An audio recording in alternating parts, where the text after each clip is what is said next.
Welcome back to another episode. I've got one here where Justin Trudeau and Pierre Poilievre go head to head in the House of Commons over housing. This has been an ongoing problem. Obviously, Canadians are struggling and suffering badly. The housing prices, they've skyrocketed. Let's just take a look. And a side note, this starts off in French, but it quickly switches to English. The Conservative leader is focusing on his online popularity, but meanwhile, we will be making sure that everyone has a roof over their heads.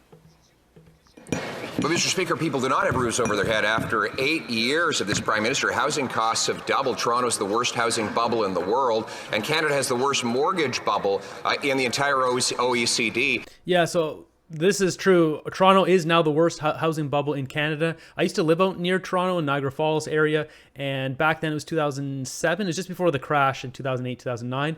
But I was telling everyone, if you want to buy a house, you got to buy it now. I was following real estate back then as like an investor, except I didn't invest. I didn't have the money to invest, but I was looking at all the housing prices. I knew the Vancouver market very well because that's where I came from. And it's just unreal how the prices have just soared. It's crazy. Back then, I think you could buy a house in just out of downtown Mississauga, whatever kind of Toronto area. I think Mississauga. So like 30 minutes out of downtown for like 400,000-ish, 300,000, something like that. Now it's like $1 million plus. After 8 years of his policies, that's why nearly 4 million people on X alone have watched my groundbreaking and much acclaimed documentary, Housing Hell, How We Got Here and How We Will Get Out. Will the Prime Minister become the 4 millionth Canadian to watch this documentary so he can see a common sense plan to reverse the housing hell that he's caused? Pierre is very smart. He knows what he's doing. Honorable Prime Minister. Smart guy. Canadians need our bold action. Bold action. Bold, Trudeau. That's what you call running our economy into the ground. You got people sleeping in tents.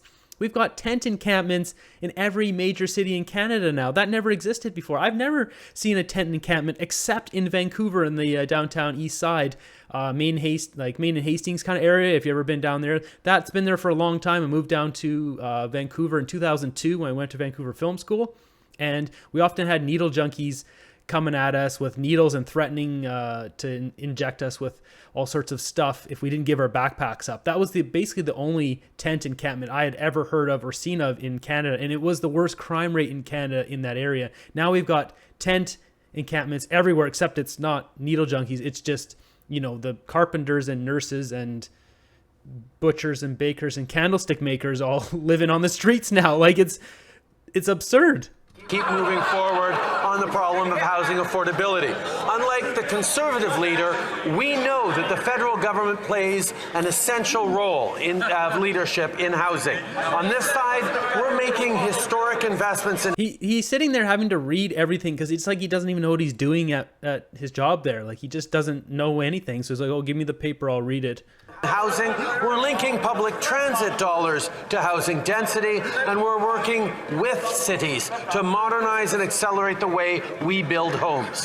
While the Conservative leader focuses on clickbaits and views, we're focused on building homes for Canadians. So I'm going to jump on that real quick. He says clickbait. There's another clip of Trudeau where he talks about how because he's an English literature major, or he took that in university or whatever, it's like, his words were like, words matter to him. The language matters to him. What the words mean matters to him. What's interesting about that is clickbait.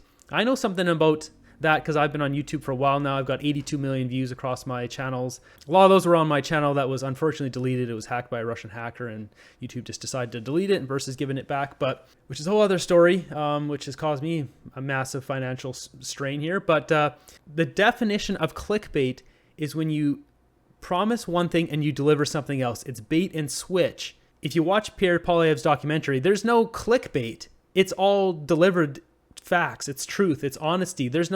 He's not fluffing up stuff. He's not making up numbers like, oh, there's 45 million Canadians going to food banks. It's like, there's no made up numbers like that. It's all real. So Trudeau needs to watch his words with clickbait because it's not true. The Honourable Leader of the Official Opposition. Well, Mr. Speaker, it's funny. He released a video the very same day of him in a starter home pretending that he was a real estate agent. But in reality, everyone laughed because they know that he's doubled the housing cost. Right. He's delivered an economy where we have the fewest homes per capita of any country in the G7, even though we have the most land to build on. It's true. And Toronto is now the worst housing bubble in the world after 8 years of this Prime Minister. So that's why I'm putting partisanship aside and offering the Prime Minister and the Liberal caucus a private screening of my documentary. Will the Prime Minister put his ego aside and join with me personally to take in this documentary, Housing Hell, How We Got In and How We'll Get Out of it? This is hilarious, The Right man. Honourable Prime Minister. He's so The cheeky. reality, Mr. Speaker, is the Conservative leader continues to call for the federal government to get out of the business of housing. I don't like the wording of that. The business of housing, Justin. It says a lot about him. It's very telling. Housing should not be a business. It's a necessity. I don't think people should be allowed to own more than one extra house, maybe two, like a vacation house or something. People shouldn't have 37 houses that they're renting out. There should be a cap on that. And it just says a lot about his words there once again.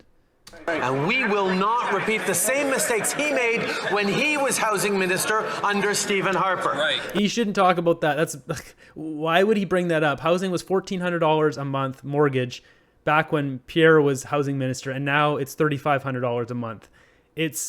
Why bring that up? It's such a black and white number to look at. I don't get it. The Conservative leader's present plan won't build enough homes fast enough, doesn't reach enough cities, and creates unnecessary red tape. He'd also defund affordable housing projects and tax affordable rental construction even more. While the Conservative leader focuses on clickbait and views, Not clickbait. we're going to focus on building Canadians more homes. That's right. A quick note on that too. His accelerator program has. They keep touting it, and the accelerator, we've got 70,000 in this, Vaughan and this and that, Quebec, whatever, all these different towns and provinces, whatever, 30,000 here, 40,000 there, 70,000 there, 10,000 there.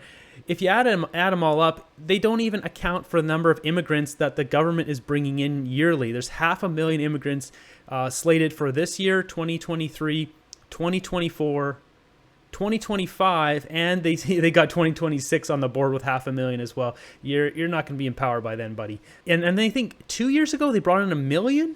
So they're not even building enough houses to keep up with the immigrants, let alone the Canadians that are sleeping in people's basements, people that are sharing beds. This is a new story that's going on. I'll cover that in another video. People are sharing beds. They're renting out half a bed. This is crazy. The Honourable Leader of the Official Opposition. Speaker, he did try to make a video. It was a total failure. His videos don't get clicks, and his houses don't have bricks. After 8 years, that's why housing costs have doubled. He shouldn't have to read his entire answer. There it I'm is. offering to inform There him. it is.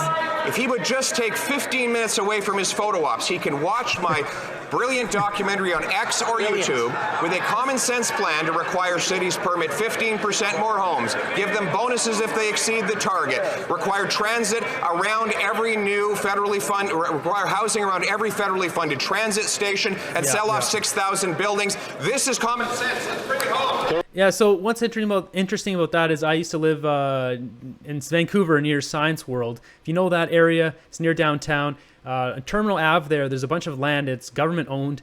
There's also a bunch of old buildings there, and there's a transit station there. There's the SkyTrain. They could totally just build. I was waiting for it because I was like, oh, they're totally going to build up this area, and I had bought a loft there years ago when it was really cheap, and I was waiting for the build that area up because there's just the space, the government had the land, and there's a transit, and they just never did it. And Pierre's been saying this for 2 years. Trudeau could have jumped on that, just taken his idea and run with it, but he hasn't. It's just like Justin doesn't care. He doesn't care about the people, and he has his own thing that he's doing, which has nothing to do with Canada, aside from using our money to do whatever he wants and go on vacation. The Right Honourable Prime Minister.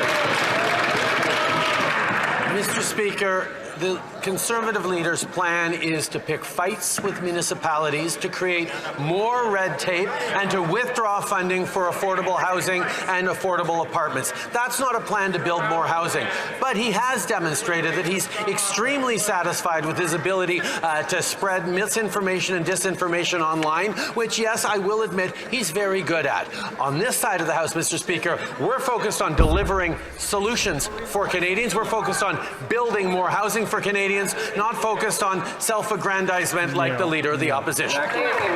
Really self-aggrandize? Really? You're the king of that, Trudeau. He always points out that Pierre is like picking fights with other municipalities. It's just, you know, he's basically going to give bonuses to the ones that build houses and take away funding ones that don't. That's a great idea. And then Trudeau always likes to get those little shots in there. It just says a lot about this guy's character. We all see through it. Obviously not a trustworthy guy, not a good guy. And at this point, even if you don't like the Conservatives, you got nothing to lose except more from the Liberals. So it's only a matter of time here before this Liberal government is done and the Conservatives take over here. It's going to be a majority. It's going to be an absolute blue wave or whatever you want to call it. Time will tell here. We'll see when the next election is. Hopefully you guys, got a little bit out of this video here. Subscribe, and I'll see you in the next one.